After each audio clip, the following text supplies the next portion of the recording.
네, 반갑습니다. 마르스 김동석의 리얼 주식입니다.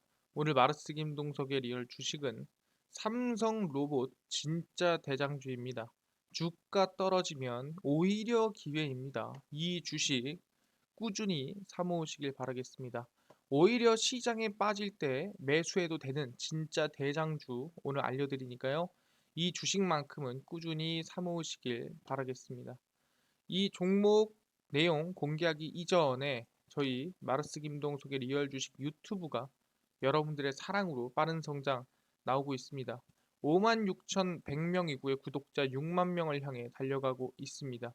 여러분들에게 너무 감사한 부분에서 최근에 이슈가 되고 있는 2차 전지 시장 전망과 그리고 관련주까지 총 정리를 한 자료집을 저희가 무료로 나눠드리고 있습니다. 그럼 이 자료집을 어디서 받을 수 있냐라고 한다면 영상 끝까지 꼭 시청하셔라 말씀드리고, 어떤 자료집이냐라고 하시는데 제가 직접 만든 자료집입니다. 바로 2차전지 시장 전망부터 관련주까지 직접 정리해 놓은 자료집이고요.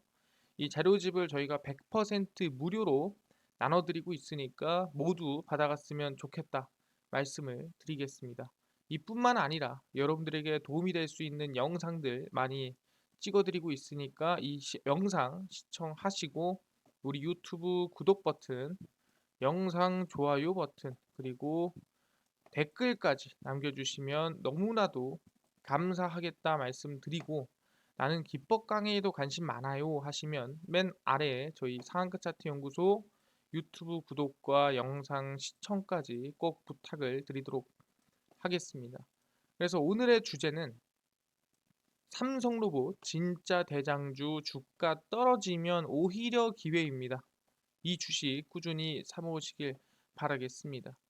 그래서 최근에 좀 이슈가 많이 나와주고 있는 게, 이번 주에 여러분들이 관심을 가져야 되는 게 시장이 왜 빠지냐라고 한다면은 한 가지입니다. 바로 인플레이션 억제를 위한 금리 인상에 대한 영향이다라고 보시면 될 것 같아요.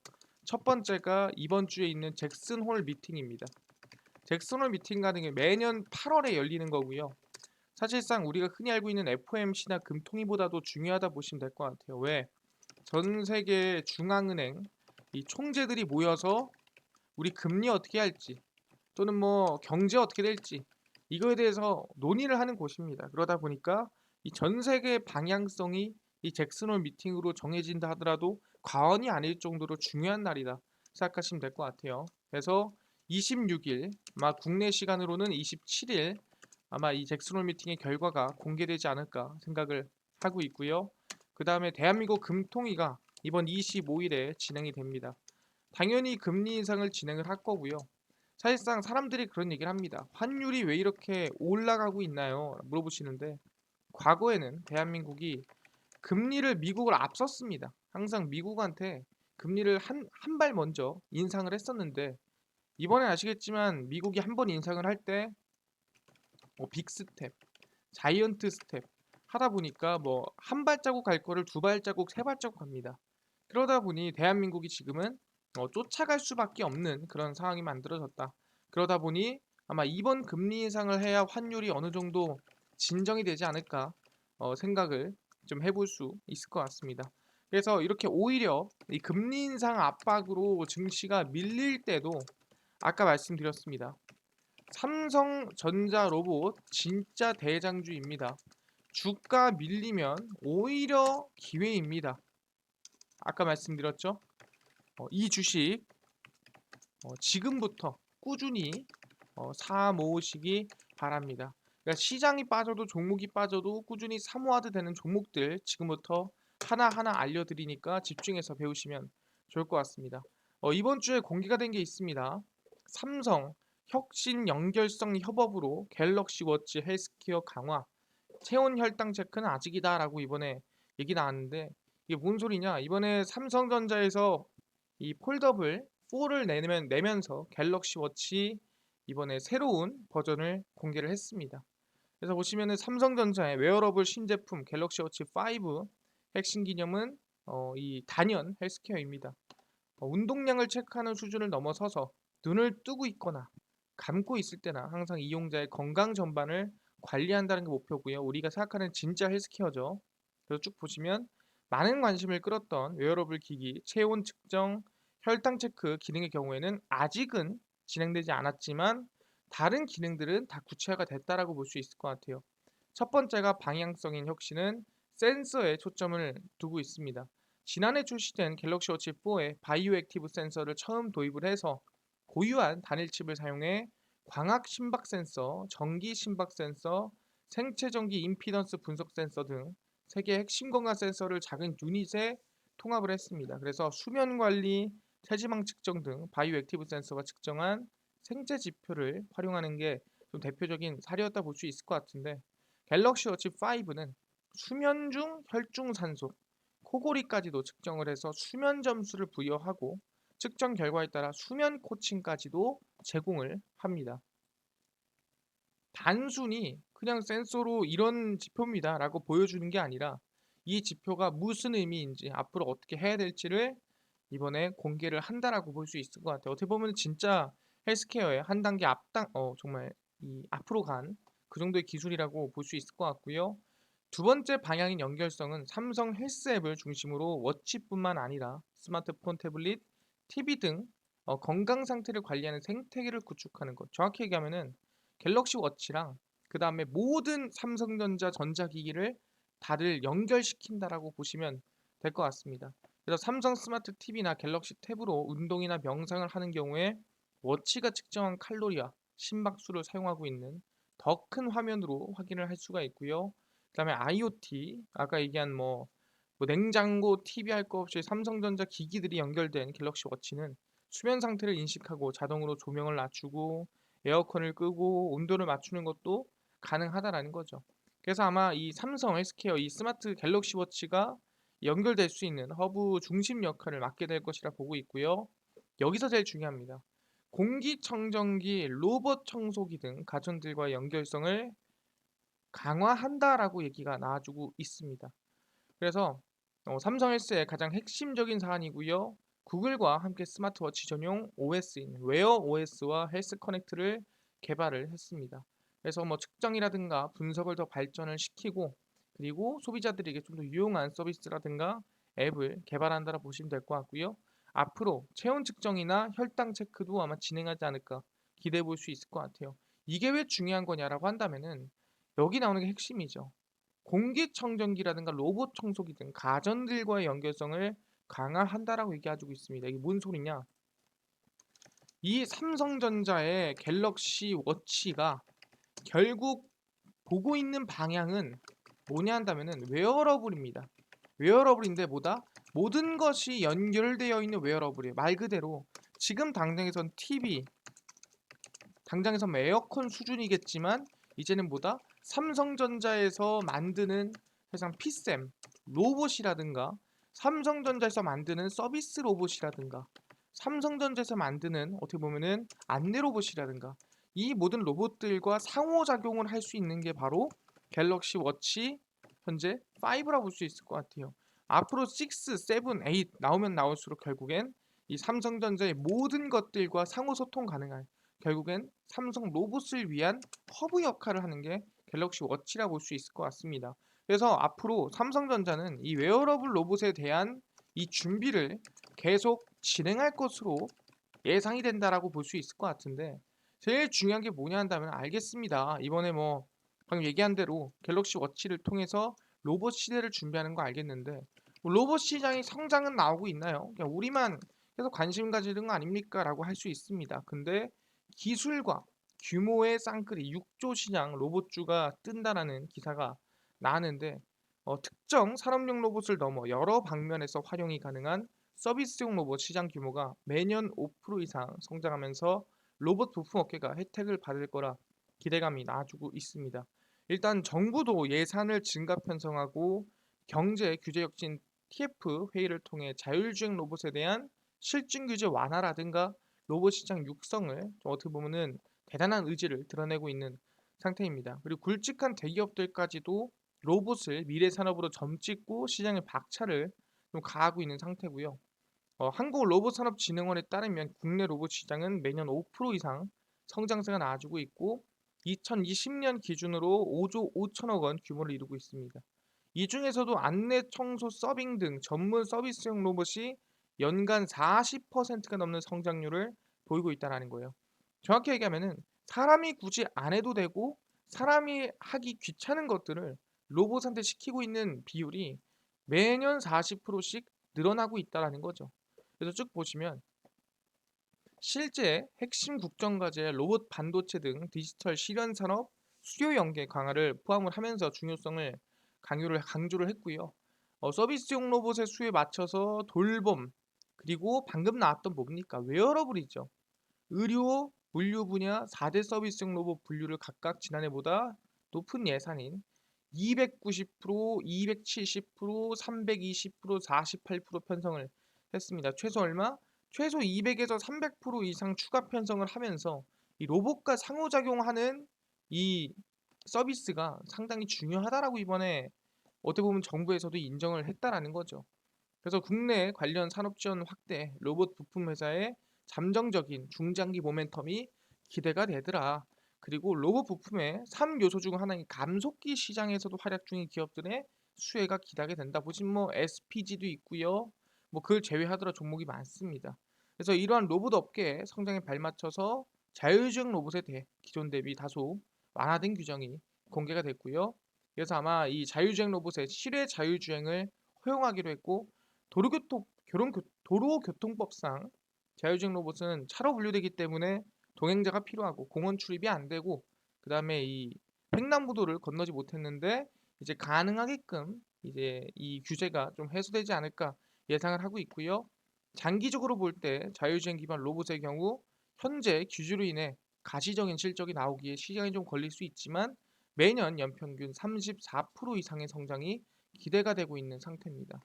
그러다 보니까 이미 로봇은 매년 아까 서비스 로봇은 40% 이상 성장하고 있는 상태다라고 얘기하는 거죠. 아, 그렇네요. 매년 40% 이상 로봇 시장이 성장 중이다. 그렇기 때문에 전 세계나 정부에서 대기업에서 관심을 가질 수밖에 없다라는 거예요. 아니 근데요, 알겠습니다. 근데 인재가 뭐 그만큼 있을까요? 해외에서 데려와야 되는 거 아니에요? 라고 하지만 그렇지가 않다. 최근에 아시겠지만 서울런 취약계층 초중생에게 무료 코딩 교육을 진행을 합니다. 그러니까 이제는 사실상 로봇에 들어가는 코딩까지도 누구든지 배워야 하고 배우면 좋기 때문에 무료로라도 교육을 시키겠다라고 이번에 언급을 했다라는 거죠. 보시면 서울시가 아람코 코리아 미담 장학회와 손을 잡고 코딩 스쿨을 시작을 합니다. 온라인 학습 사이트 서울런을 통해 취약계층 초등 중학생에게 양질의 코딩 교육을 무료로 제공을 하고요. 쭉 보시면 컴퓨터 언어를 이용해서 프로그램을 만드는 코딩 능력은 AI, 빅데이터, 로봇 등 첨단 산업에 매우 활용도가 높다라는 거예요. 그러니까 로봇을 하기 위해서는 특히 로봇에 들어가는 AI, 빅데이터를 하기 위해서는 무조건 코딩이 있어야 되는데 그거를 지금보다 어릴 때부터 무료 교육을 진행을 한다라는 거죠. 그래서 양질의 코딩 수업에 접근하는 것이 더욱 어려운 취약계층 학생들에게 교육 기회를 제공해 다양한 분야에 관심과 재능 있는 학생들이 역량을 키우고 미래 인재로 성장할 수 있도록 지원하는 계획이라고 보시면 될 것 같습니다. 그래서 3D 프린터, 태블릿 PC, 드론 등 어플리케이션 제작 실습을 하고 기후변화 문제와 관련한 솔루션 개발도 하게 된다라고 생각하시면 될 것 같습니다. 그래서 이번 코딩 콘테스트는 코딩 스쿨을 통해 실력 쌓은 학생들은 물론 전국의 초중고 학생이 모여서 1000명 정도가 경쟁하는 코딩 경진 대회입니다. 그래서 아마 사람들이 뭐 기대감이 좀 커지지 않을까 생각을 하고요. 이제는 뭐다 정부에서도 코딩 교육을 전문적으로 좀 진행을 하고 있다라고 생각하시면 될 것 같아요. 아, 그렇네요. 그만큼 중요하기 때문에 인재를 직접 키우고 있다. 이제는 뭐다 취약계층의 코딩 교육까지도 무료로 진행하고 있다라고 생각하시면 될 것 같습니다. 아, 그렇네요. 그럼 실제 정부에서 그것도 코딩 교육을 하는 만큼이나 로봇을 활용하고 있나요? 라고 물어볼 수도 있죠. 그래서 이번에 보시면 기부에서 업무 자동화 로봇 확대됐고요. 74개 업무 적용에 진행합니다. 기부가 뭔가요? 네, 기술 보증 기금입니다. 이거 줄임말이고요. 로봇과 협업하는 업무 자동화 RPA를 사내 업무 전반에 적용하고 업무 혁신을 추진하기 위한 RPA 봇 경진대회를 개최를 했습니다. 사람의 행동을 복제해 여러 시스템의 반복적 작업을 자동화하는 기술이고 개인 비서처럼 업무를 도와주는 로봇입니다. 그래서 기술보증기금의 업무 자동화 시스템은 시간의 근무 기록, 결제, 회계보고서, 결제 우편물 등기 추적 등 단순 서무 업무와 기술 평가료 정순, 그다음에 이 분할 상환금 충당 처리와 같은 간단한 회계 처리, 환율 정보 수집, 전자공지 시스템 감사 보고서 수집, 기업 정보 리포트 수집 등등 다양한 업무에 이 로봇이 사용이 되고 있습니다. 그래서 74개 업무에 연간 4만 4천 시간의 업무량을 절감할 수 있을 것이다. 왜? 24시간 돌아가고 사실상 우리가 이 로봇에는 인건비가 안 나가기 때문에 효율성이 높다라는 거죠. 그러다 보니까 충분히 기대감이 크고 이제는 기술보증 기금에서도 로봇을 쓴다라 보시면 될 것 같습니다. 아, 그렇네요. 어디? 기술보증 기금에서 74개 업무에 대략 1년에 4만 4천 시간을 쓴다라고 생각할 수 있을 것 같습니다. 아니 근데요. 아까 전에 얘기했지만 로봇 쓰는 건 다 좋아요. 근데 맨날 뭐 규제 완화 이런 얘기만 하지. 실제 법안 발의가 뭐 진행이 되긴 합니까? 라고 얘기할 수도 있습니다. 말만 하고. 근데 실제로 이번에 안정성 갖춘 자율주행 로봇 보도 통행 허용 법안 발의가 실제로 진행이 됐습니다. 그래서 보시면 안전성을 인정받은 실외 자율주행 배달 로봇에 대해선 보도 통행을 허용하는 내용의 법안이 발의가 됐다 볼 수 있을 것 같고요. 실외 이동 로봇의 정의를 신설하는 지능형 로봇 개발 및 보급 촉진법 일부 개정 법률안을 최근 발의를 했습니다. 실외 자율주행 로봇은 현행 도로교통법상 자동차에 해당이 돼서 인도나 횡단보도 통행이 불가능했습니다. 근데 업체가 이 실증 특례를 받아도 한 대를 투입하려면 현장 오는 한 명이 뭐 보고 있어야 되는 게 제일 중요했다라고 볼 수 있을 것 같고요.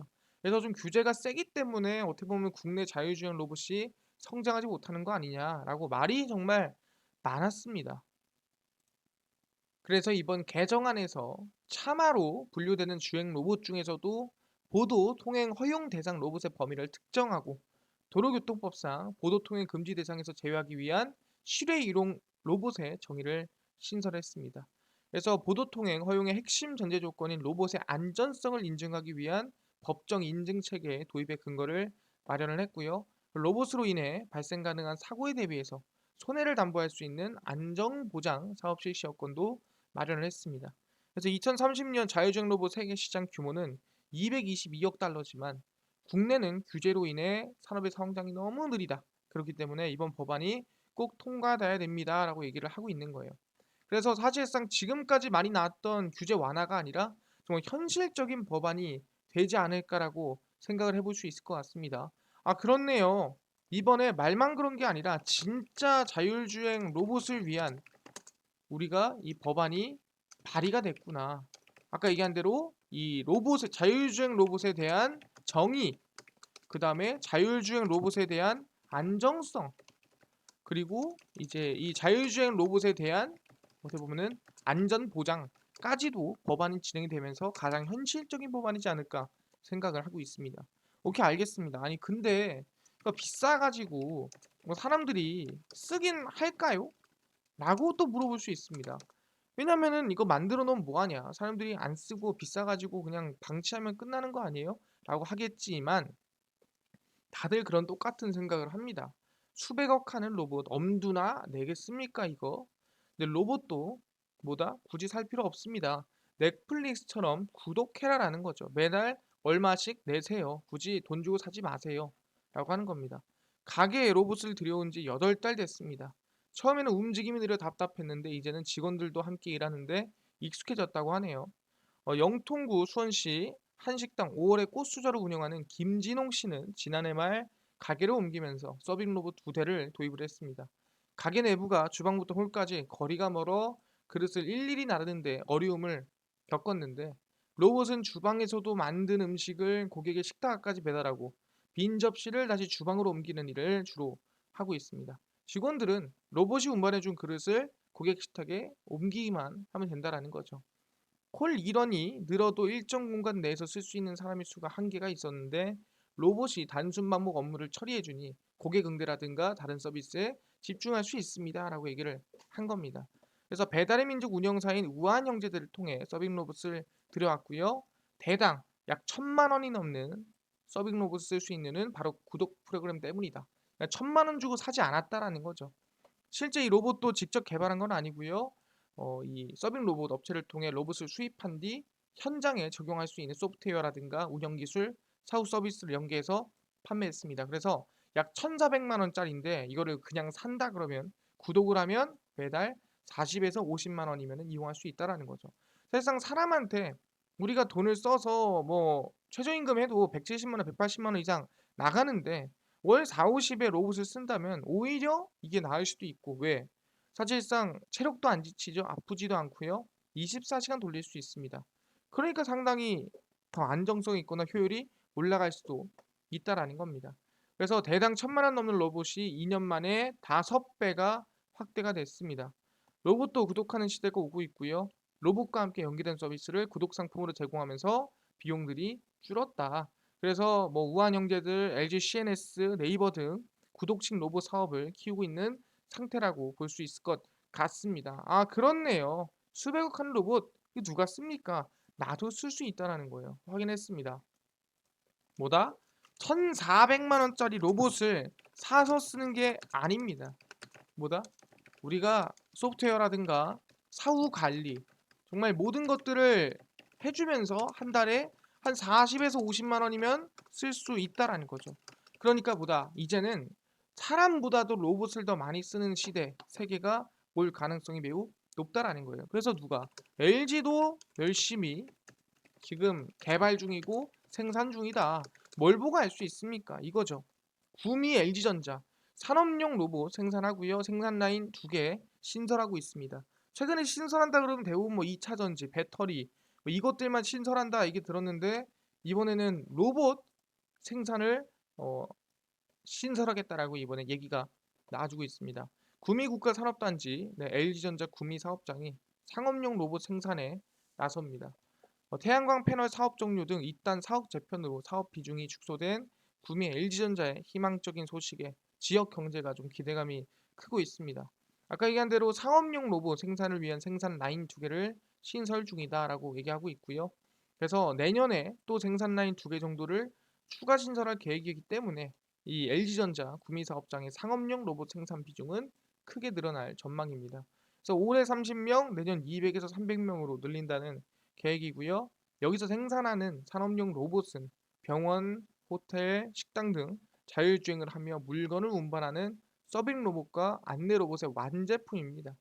그래서 LG전자는 일찍부터 로봇 산업에 주목하고 국내 상업용 로봇 상용화를 위해 일상생활에 쉽게 접할 수 있는 호텔, 병원, 안내 로봇, 청소 로봇, 바리스타 봇 등등을 만들어내고 있는 상태고요. 그리고 마이크로 LED라든가 여러 가지 생산품도 지금 유치에 나서고 있습니다. 그래서 LG는 뭐다? 올해와 내년에 생산 라인 2개씩 신설하고 증설할 것으로 기대가 되고 그게 LG의 직통으로 생산이 늘어날 거다라고 볼 수 있는 상태입니다. 그렇네요. 근데 중요한 게 뭐냐면은 LG만 지금 열심히 중이냐? LG만 열심히인가요? 아니죠. 개발도 중요하지만 우리 어? 없는 기술 만들어주는 기업의 인수합병도 중요한 거 아닐까요? 라고 얘기를 하고 있는 게 누구냐? 현대차죠.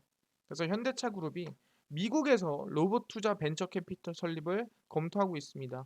그러니까 이제 우리가 만드는 것도 중요하지만 괜찮은 회사 있어? 투자해 줄게. 라고 얘기를 하는 겁니다. 인공지능 역량을 강화하기 위한 미국의 AI 연구소를 현대차가 설립하기로 했는데 이제는 보다 로봇 투자를 위한 VC, 벤처 캐피탈을 설립을 또 검토하고 있는 상태입니다. 그래서 로봇 AI 연구소 보스턴 다이내믹스 AI 인스티튜트 산하에 로봇 전문 투자 자회사를 설립하는 방안을 검토하고 있습니다. 그래서 로봇 관련 스타트업 인수를 위해 설립하는 벤처 캐피탈은 지분 투자, 경영권 인수 등을 통해서 제2의 보스턴 다이내믹스를 발굴한다라는 기대감이 나아지고 있는 상태고요. 그래서 AI 연구소 연구와 기술 실증 등에 집중을 하고 투자 자회사가 이제 인수합병이라든가 이제 경영권을 인수한다라고 볼 수 있을 것 같습니다. 그래서 사실상 이 로봇 스타트업 투자 벤처 캐피탈 설립은 확정된 건 아니고 검토 중이다라고 얘기를 하고 있는 상태입니다. 그래서 뭐다? 현대는 당장 개발도 중요하지만 인수합병도 매우 중요한 거 아니냐라고 이번에 얘기를 하고 있다라는 거죠. 아, 그렇네요. 현대차가 이번에 미국에 설립하는 AI 로봇 연구소 안에 로봇을 위한 VC를 설립하는 거에 대해서 논의 중이다라고 볼 수 있을 것 같아요. 오케이, 다 좋습니다. 로봇의 기대감 커지는 거 다 좋은데요. 만약에 로봇 때문에 사고가 생기거나 문제가 생기거나 또는 로봇에 뭔가 사고가 생기면 이건 누가 책임집니까? 라고 얘기할 수 있습니다. 왜냐하면 자동차는 또 자동차 보험이 있고요. 사람은 또 사람에 대한 보험이 있지 않습니까? 로봇은 있나요? 예, 로봇도 있습니다. 롯데 손해보험이고요. 세그웨이 자율주행 로봇도 보험이 가입 가능합니다. 이제는 로봇이 보험을 가입하는 시대가 왔습니다. 롯데 손해보험은 자율주행 서비스 로봇 렌탈 업체인 로보와이드와 로봇 배상 책임 보험 관련 제휴를 맺었습니다. 로보와이드가 렌탈 서비스를 제공하는 세그웨이 봇 S1 이 서비스 로봇의 로봇 배상 책임 보험이 적용이 되고요. 로봇 배상 책임 보험은 영업 배상 책임 담보, 구내 치료비 담보 등 대인 및 대물 사고를 최대 1,000만 원까지 보장을 합니다. 그래서 S1은 인공지능 자율주행이 가능한 서비스로 우수한 적재 하중과 다중 로봇 협업 시스템을 갖춘 것이 특징이고요. 와이파이 도시라고 잘 알려진 와이드 모바일의 로보와이드는 국내 시장에서 이 로봇을 선보이고 있는 상태입니다. 그래서 보험 대상 서비스 로봇의 라인업 확대에도 함께 계속 이어지지 않을까 생각을 하고요. 로보와이드는 조만간 엘리베이터 탑승이 가능한 실내 배송 로봇과 호텔리어 로봇 등을 출시할 예정으로 아마 로봇 배상 책임 보험을 계속해서 적극적으로 협업해 나가지 않을까 기대감을 가지고 있습니다. 그래서 사내 이커머스 보험 전담 조직을 통해서 창의적이고 혁신적인 보험 상품을 선보이고 있고요. 특히 마이 로봇 솔루션과 로봇 배상 책임 보험 제휴를 맺은 데 이어서 1,000원으로 48시간 보장하는 레저 보험인 렛세이프 레저 투데이 보험을 또 내놓은 상태라고 볼 수 있을 것 같습니다. 그래서 이제는 뭐다 로봇조차도 대인 대물 보험이 가능하다라고 볼 수가 있는 거죠. 아, 확인됐습니다. 아, 그렇네요. 로봇 사고가 나더라도 롯데 손해보험을 통해서 보험 처리가 이제는 가능하구나. 로봇 보험이 나왔구나. 라고 우리가 볼 수가 있다라는 거죠.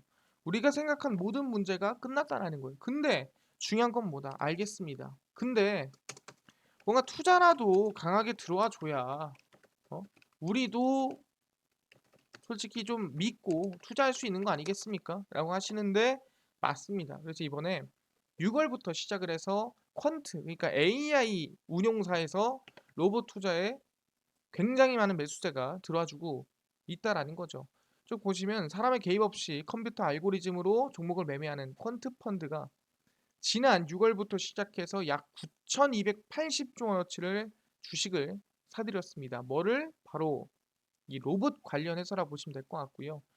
쭉 보시면은 이 퀀트 펀드는 컴퓨터가 일정 조건을 충족하는 자산을 알고리즘에 따라 선정해 사고 파는 방향이라고 보시면 될 것 같고요. 그래서 퀀트 펀드가 인간처럼 감정에 휘둘리지 않고 객관적으로 매매가 가능하다라고 보고 있다라는 거죠. 그래서 이번에 떨어진 종목들을 좀 많이 샀다라고 볼 수 있을 것 같은데 이번에 어떤 종목을 샀다? 예, 로봇 위주의 종목을 퀀트 펀드가 주워 담았다라고 볼 수가 있다라는 거예요. 아, 그렇구나. 이번에 퀀트 펀드가 어디 로봇의 매수를 충분히 주워 담았구나. 공격적으로 라고 볼 수가 있다라는 거죠. 아, 알겠습니다. 충분히 기대감이 있는 부분이고 충분히 퀀트도 바닥에서 이 기술주 관련된 종목들을 주워 담았다. 라고 우리가 볼 수 있을 것 같아요. 얼마? 한 9천억 정도를 9천조 정도를 대단하다라는 거죠. 그래서 아, 알겠습니다. 그러면은 우리가 로봇에 기대감을 가지고 전 세계 관심 가지고 있는데 그 중에서도 좀 확정적인 일정이 좀 필요하다라는 거죠. 확정적인 일정이 뭡니까라고 한다면 바로 테슬라 휴머노이드 공개입니다. 예, 테슬라가 오는 9월 말 옵티머스라는 휴머노이드 로봇을 공개할 예정이죠. 지금 이게 보이는 게 테슬라의 휴머노이드라고 볼 수 있을 것 같은데 근데 왜 휴머노이드에 집착을 하냐라는 거예요. 오늘날 자동차는 점점 스마트해지고 웹에 연결된 바퀴 달린 로봇과 비슷해지고 있습니다.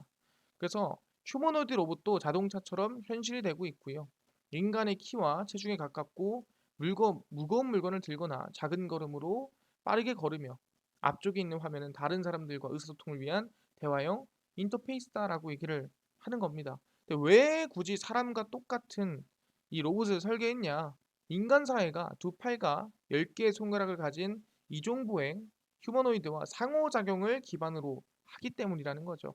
그래서 로봇이 환경에 적응하고 인간이 하는 일을 할 수 있으려면 인간의 모습을 하고 있어야 인간이 해야 될 일을 똑같이 할 수가 있다라고 얘기를 하는 겁니다. 그리고 이제 테슬라가 향후 자율주행차의 문제를 해결하면 우리는 인공지능 기술을 인간형 로봇까지 확장할 수 있을 것이라고 얘기를 했습니다. 그래서 로봇이 충분히 똑똑해지고 로봇을 대량 생산할 수 있는 능력이 있어야 된다라는 거고. 그래서 아마 충분히 이번에 테슬라가 9월 말에 로봇을 만든 이유는 사람과 상호작용을 하는 로봇을 만들기 위함이라고 볼 수 있을 것 같습니다. 그래서 이번 9월 말에 테슬라 로봇이 발표가 된다. 근데 만드는 이유가 뭐다? 사람과 상호작용을 누구보다 더 확실하게 하기 위해서는 사람과 같은 모습이어야 된다라고 얘기를 하고 있는 거죠. 알겠습니다. 그래서 우리가 하락해도 꼭 알고 있어야 되는 로봇 관련주입니다. 그래서 말씀드린 게 다 유일 로보틱스는 계속 관심을 드리고 있는 종목이고요. 그 다음은 다 감속기 관련된 종목이라고 생각하시면 될 것 같습니다. 로봇 감속기고요. 우린 PTS, SPG, 해성 TPC, 그 다음에 KPF입니다.